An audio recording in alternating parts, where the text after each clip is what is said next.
Donnie and Dolly. The team is supported by ableauctions.ca. Closing your business? We can help.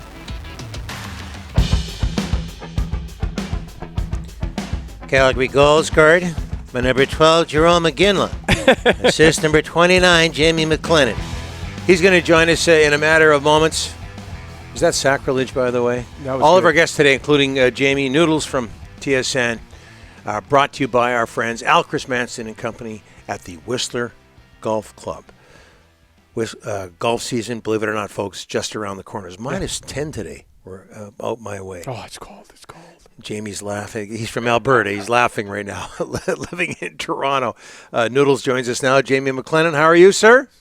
Not too bad. And honestly, yes, I grew up in Alberta, but I've lived out east for 14 years. I've gone soft. Anything that has a minus in it, it's not good. I'm telling you, it's not good. There you go. Okay, I did the very weak Paul Morris impersonation with you involved. Just your memories of the now late, great Paul Morris, PA announcer at Maple Leaf Gardens, who has left us at the age of 86. I mean, yeah, I wish I would have gotten an assist on any one of Jerome's goals. But you know what? It just, growing up a hockey fan, period. You think of legendary voices, things that were just kind of your normal, right? Mm-hmm. That voice was normal. I think of Bob Cole. I think of, the legendary people involved in the hockey. Howie Meeker. For me growing up, these were the names that, you associated either hockey with, Hockey Night in Canada. You go to a certain building, and that was the voice you would always hear. So, long, great life, but always when somebody leaves you, it's sad. But, when you have legendary voices that get celebrated, that's, when you think of that type of stuff, that's the way I look at it. Yeah, seems like you had a good run leaving us again at age 86. Okay, Jamie, our poll question today, our Waddling Dog poll question, something to the effect, I'm paraphrasing here, how excited are people about the Four Nations tournament? MEH, is leading the way, close to 50%.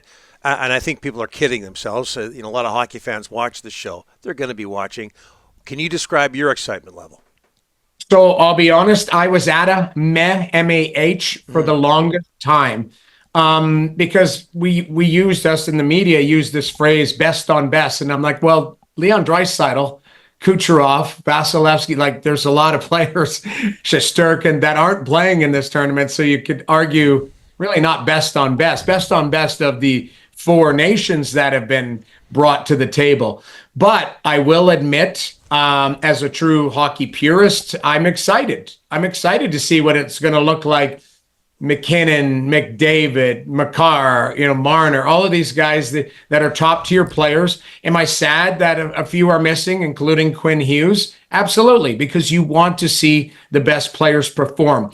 I think in the back of my mind, I felt like this was going to be a glorified all-star game. So I'm still waiting. The jury's still out for me personally, is when the puck drops on Wednesday, are we going to see guys going 100%? Are they going to be 80? Are they going to get out of the way of shots because they don't want to get hit? That type of stuff. Are we just going to see guys playing for the country that have taken a tremendous amount of pride in it? But my interest level early on has been kind of meh. Now I'm kind of maybe 85%. I'm curious, and I'm going to watch the games as we all will. But I'm curious to see how this will be, and if it ends up being great hockey, then we'll get to me to 100%. But I originally was 25 to 50% excited about it. It looks like Jordan Binnington's going to get the call this morning. They just announced it for Canada first game. We know the Americans' goaltending is solid. Are you concerned about the Canadian goaltending, Jamie?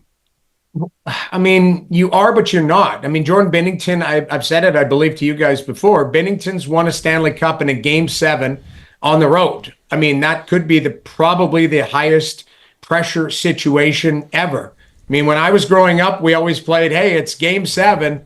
You didn't play, hey, we're playing in the Four Nations Cup, or hey, the World Cup, or it was always Game 7 of the Stanley Cup Finals. Aiden Hill's done it. Jordan Binnington's done it. So I don't know. I mean, on paper, yes. Is Canadian goaltending the weakest? Yes, but that if Stuart Skinner or, Logan Thompson. Like if guys who are Canadian end up winning Stanley Cups as well, like that's the biggest thing. I am a goaltender hugger. I do defend the position. Are other countries stronger on paper right now? Absolutely. You don't have to win the Four Nations Cup. If you're Jordan Binnington, just don't be the reason you lose. That's the way I look at it. So it's not a surprise that he's getting the start. He seemed like the logical choice. He seemed like the only guy that was a lock heading into this tournament from Canada who was going to play for the team. Jamie, you have to ask you about Thatcher Demko. 10 minutes in against the Leafs Saturday, got hurt again, second time since he's come back from injury. Are you concerned? Like, what did you think when Demko went out? Yes, I'm concerned. You're concerned because, the big picture. You guys know how much I love him. Like I've said he's going to win a Vezina. He's going to do all these things, and he's a key piece of the Vancouver Canucks. Now I know Lankinen's been fantastic. He's been unbelievable, and he hasn't really goaltending hasn't been a weakness for the Vancouver Canucks this year.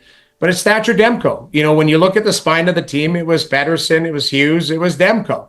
Obviously JT Miller was in there. There was other players, but I've always been, Thatcher Demko is a difference maker. So when you see a guy who's coming off an injury, he's left the game on other injuries, it's concerning because, I don't know if these are just outliers and if it's just a bad year or a bad, we'll call it 2 years where you've been banged up and you're trying to get healthy, or is this something that is headed down into a trend area where you're not sure if you're ever going to get 60 games out of him in a regular season. That's what's concerned, me, bigger picture. I hate to see anybody lose, but, they found a way to get it done. And Lankinen came in. I thought he was fantastic.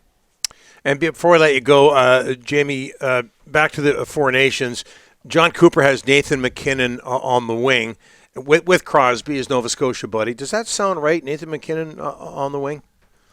It does, but it doesn't. And I can understand they defer to Crosby on a lot of different things. And it's, McKinnon's idol, their best buddies, all of that type of stuff. The one stat that was pointed out to me by an analytics person yesterday is Crosby's much stronger on draws. So I believe McKinnon's like a 44 or 46% and Crosby's like a 52. So if you are looking at the small details, and I guarantee you they've dug into the numbers, you could have a scenario where both of them play center. And what I mean by that is, on the right side, maybe McKinnon, strong side, takes takes those draws and Crosby handles neutral zone and left side. Who knows? But I think what it does is if McKinnon on the wing frees him up to maybe stretch the zone too. Crosby's a really responsible defensive guy. If you want to play a certain style and stretch maybe your strong side winger, no better guy to do that either than McDavid or McKinnon with their type of speed. So I'm sure there's a thought process behind it. I thought it was a little bit strange to look at it on paper, but again, that may last for 5 minutes and you go, okay, let's put McKinnon at the middle and let's try slide Crosby to the wing. I think there's going to be a lot of mix and matching. But it will be impressive to see that amount of talent, especially the U.S. and Canada, the amount of talent that they're working with to see how the coaches deploy them. This segment was anything but meh. Have a great time watching that tournament. Jamie, I know we will. Thanks so much for this. Thanks for having me, guys.